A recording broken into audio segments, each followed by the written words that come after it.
Masa kampanye dalam pilkada rawan terjadi pelanggaran berupa kampanye hitam yang kerap terjadi di media sosial.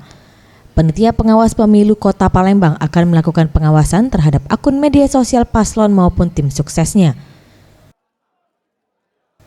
Ketua Panwaslu Kota Palembang, Muhammad Taufik, mengatakan setiap paslon dan tim suksesnya harus menggunakan akun resmi dalam setiap kampanye. Adapun akun tersebut harus terdaftar di KPU Kota Palembang dan juga dilaporkan kepada Panwaslu untuk akun resmi setiap paslon.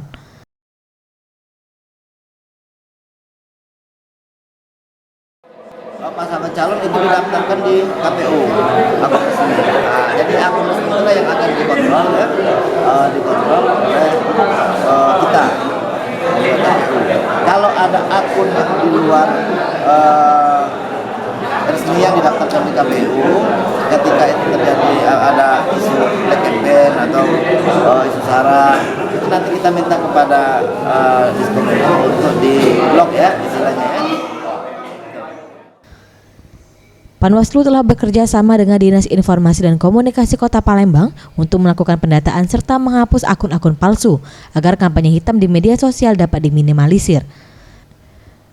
Selain itu juga Panwaslu juga menerima aduan masyarakat terkait pelanggaran kampanye melalui media sosial. Faisal Ariantara, Sriwijaya TV.